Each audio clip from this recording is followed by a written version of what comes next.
Khaya, thank you so much. Tell us exactly where you are and what is the latest you can tell us. Well, that's right, Sally. So we're right in Diepkloof in Soweto. So this is one of the centers that has really been heavily affected.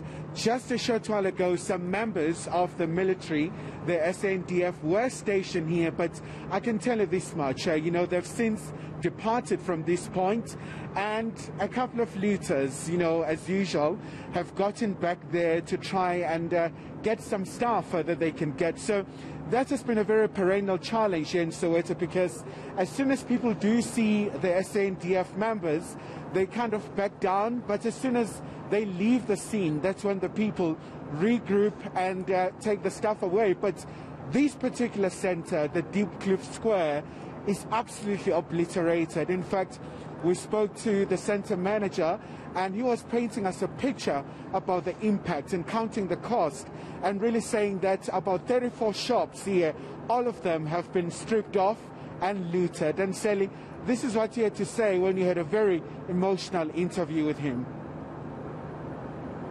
I'm lots of words. I'm crying inside.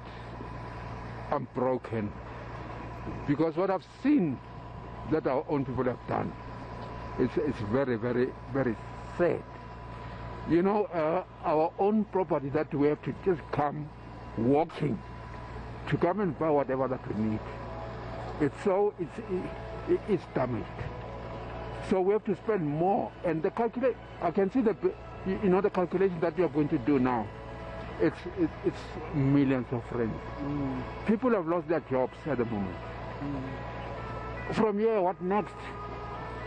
Because people will just walk, inside to come and buy. But at the moment, you have now to go to Southgate. You have to go to Mall of Africa. You have to go to Sandton. You have to go to Westgate. Instead of the money that you could have bought, taking a taxi to Westgate, you could buy next to your shop. To my dismay, the people who were looting here, it's not people from KZN or from where. It's our own people around here.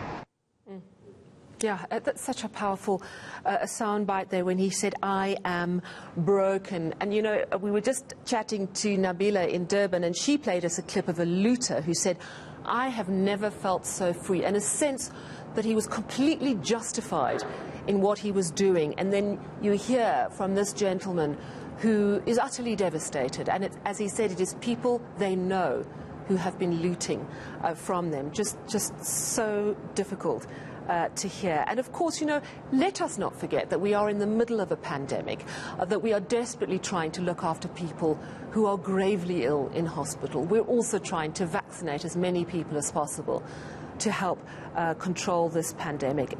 You've also had a look at health services. Tell us more about that. Well, that's right, Sally. So even the health service here in this particular mall has not been spared. So we spoke to one of the doctors. So her surgery was literally decimated. Quite a number of equipment she had, the medication, the gloves, and other facilities as well inside the surgery were taken away by the looters. And she was telling me that it's a very tough time because we are facing the third wave. So many of your patients do rely on her to get their medication for chronic illnesses. So it's a very rough time for so many sectors.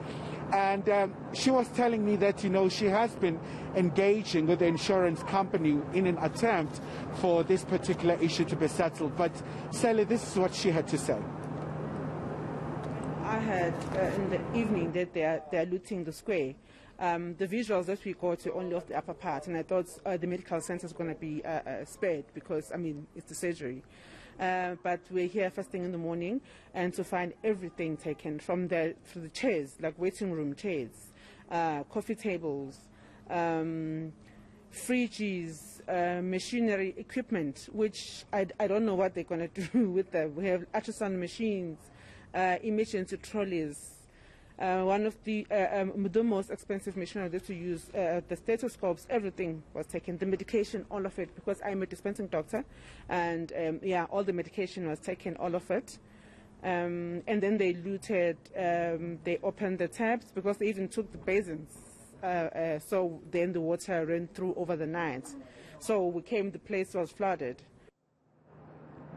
You know, Khaya, it's just shameful. It's absolutely shameful.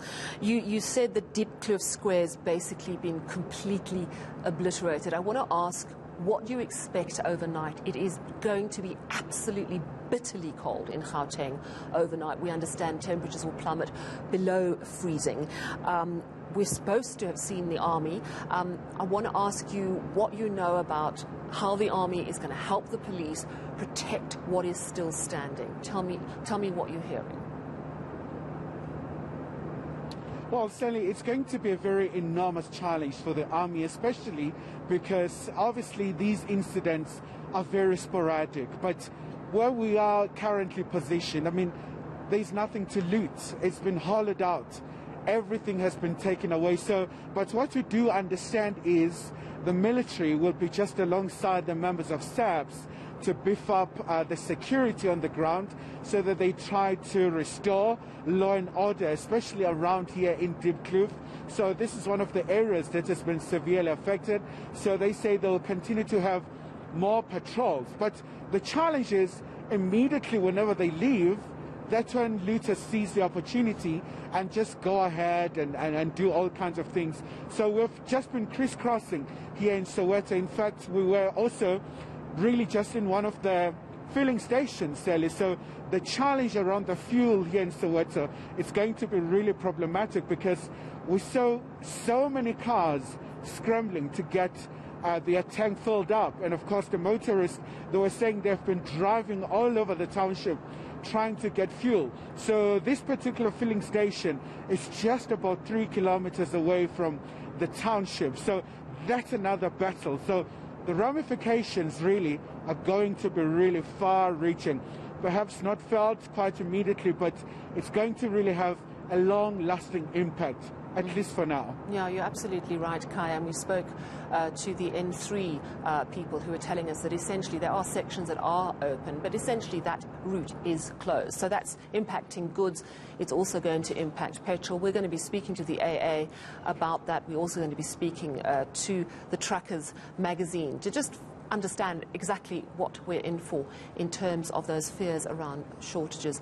Khayelihle Khumalo in Diepkloof Square, please do stay safe. Thank you very much for bringing us that latest news. So, of course, right now we're just trying to, I suppose, as a country, preserve what hasn't yet been destroyed and calm down this ongoing looting. But when that clears, there will be some very serious questions about how we got to this point.